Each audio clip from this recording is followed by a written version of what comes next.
Сайн байна уу? Ямар шүүх хуралдаар вэ? Одоо иргэд хоорондын ялимгүй маргаанаас болоод тэгээд би үүндээ гэмтэл өчрсөн тийм эрүүгийн шүүх хуралдаан боллоо. Та аль талын өмгөөлөгчөөр ажиллаваа? Хэрэг яаж шийдэгдсэн бэ? Шүүгдэгчийн өмгөөлөгчөөр ажиллаа. Тэгээд эрүүгийн хариуцлагаас чөлөөлүүллээ. За юун цэцэг навч зориг болчоо. Гэхдээ яг гараад ирсэн чи ар гэрийнхэнд ирсэн байна. Нөхөр хүүхдүүд нэрсэн байна. Тэгээд мэдээж эрүүгийн хариуцлагаас чөлөөлсөндөө баярлалаа. Өмгөөлөгчөө баярлалаа гэж хэлээл тэгээд сая зураг авахулж байна. Манай үйлчлүүлэгчийн хувьд бол гадагшаа явдаг хүний хувьд яр шийтгэлтэй байх нь виз гарахгүй байх магадaltaй учраас одоо эрүүгийн хариуцлагаас чөлөөлүүлэх нь одоо эдний гэр бүлийн хувьд бол маш чухал асуудал байсан байх л да. Тэгээд итгэсэн баг. Тэгэхдээ би бол эрүүгийн хариуцлагаас чөлөөлнө гэж бол амлаагүй шүү дээ. Зүгээр ийм зохицуулт байдгаа ийм байр суурьтай л гэж би шүүх рүү орсон. Үйлчлүүлэгчээс баярлалаа гэдэг үг сонсоход одоо өмгөөлөгч хүний хамгийн гоё одоо жаргал гоё мэдрэмж шүү дээ. Тэгээд цэцэг навчны хувьд бол би мэдхгүй юм уу цэцэг навч авчираа бэлдээ гэж хэлсэн биз дээ. Яг нь ээжийн цэцэг дуртай байсан учраас өгсөн байх л да. Тэгээд яг нь ээжигээ эрүүгийн хариуцлагаас чөлөөлчих байх гэсэн их одоо ихтгэл найдварл байсан баг. Таны хувьд өмгөөлийн ямар тактик баримталж одоо эрүүгийн хариуцлагаас чөлөөлөв? Энэ мөрдөн байцаалтын шатанд байхдаа над дээр ирсэн юм аа. Тэгээд ялимгүй маргаанаас болоод маргалдаад тэгээд зодолдоод за би үдээ гэмтэл өчрүүлсэн юм асуудал байсан. За миний хувьд болохоор хохирогчтойгоо очиод уулзчихаа.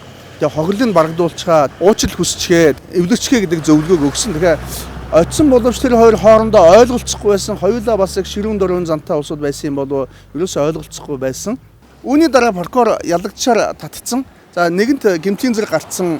За цогсон зодсон гэдгээ хүлээсэн. Энэ тохиолдолд бол шүүх рүү хэрэг маргаан явахаас өөр аргагүй л дээ. Өөрөөр хэлбэл хохирогч гомдлгүй байсан ч хэргийг хэрэгсгүй болгож болохгүй байхгүй. Тийм учраас би яг хуулинд бол гэмрууга хүлээгээд хохирлоо төлжүүл эрүүгийн хариуцлагаас чөлөөлж болохоор тийм зохицуулт байгаа учраас энэ нь прокурорын шатанд хэрэгжиж болохгүй учраас шүүх рүү нэрвсэн. За тэгээд шүүхтэр ирсэн хонь би өөрөө хохирогчтой очиж уулзсан л да. Тэгээд хохирогч маань ээлжийн ажилтай хүн байсан. Би шөнийн 23 цагт ээлжинд гараад байж хат нь одоо асууж гад байна уу гэж очиод уулзсан. Тэгээд эхлээд бол ойлголцоход их хүнд байсан, төвөгтэй байсан, маш их гомдол саналтай байсан. Тэгээд эцэст нь ямарчсан ойлголцсон. За түүний дараа шүүх хурал товлогдсон. За шүүх хурал дээр ирэнгүүт нь би хоёр хүнийг уулзуулаад тэгээ би юунаас нь уучлалт гуйлгуулсан.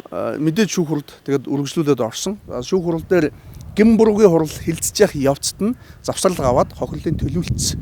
Ингээд одоо хурал үргэлжлээд явхаар хохирогч гомдлгүй юу? Гомдлгүй. Хохирлоо төлцсөн. Гин буруугаа хүлээсэн. Учираас эрүүгийн хариуцлагаас чөлөөлөх эрүүгийн хөлийн тэр заалтыг хэрэглэх байр суурьтайгаар одоо шүүх хуралдаанд оролцлоо. Шүүхээс өмгөөлөгчөөс гаргасан одоо хууль зүйн дүгнэлт эрүүгийн хариуцлагын талаарх саналыг хүлээж аваад тэгээд эрүүгийн хариуцлагаас чөлөөлчлөө. Ер нь тэгээ хохирчлаа төлчих юм бол эрүүгийн хариуцлагаас чөлөөлчдөг юм уу?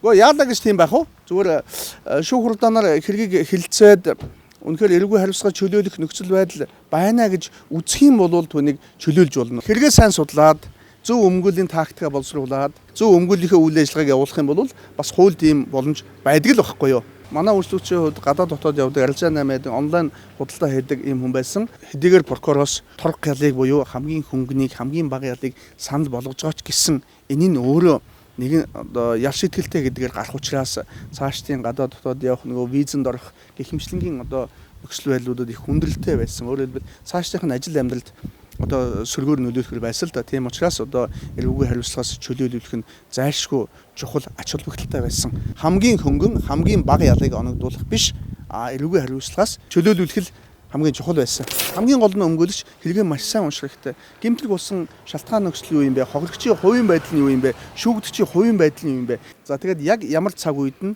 ямар үйл ажиллагаа явуулах вэ гэдгийг маш сайн тооцох хэрэгтэй байхгүй. Тэгээд миний хувьд бол яг хөө тэгээд мөрдөн байцаалтын шатанд ялагдчихал татааг байхад энэ хэргийг хэрэгсэхгүй болох тухайн асуудал одоо байж болох байсан. Тэгтэл хоорондоо эвлэхгүй хохирлоо төлөөгүй. Тэгэл эн чин ялагдчихал татагдсан тохиолдолд одоо эрүүгийн хариуцлагаас чөлөөлөх заалт байхгүй. Өөрөөр хэлбэл шүүх хохирлоо төлсөн гэмбуруугаа хүлээсэн тохиолдолд эрүүгийн хариуцлагаас чөлөөлж болохыг заасан байхгүй. Прокурор чөлөөлнө заагаагүй байхгүй. Тийм учраас прокурорын шатанд бол хялбаршуулах тухай асуудал ямар ч ач холбогдол байсан. Тиймээс шүүхтэр ирсэн. Таны ажил амжилтсан. За баярлалаа.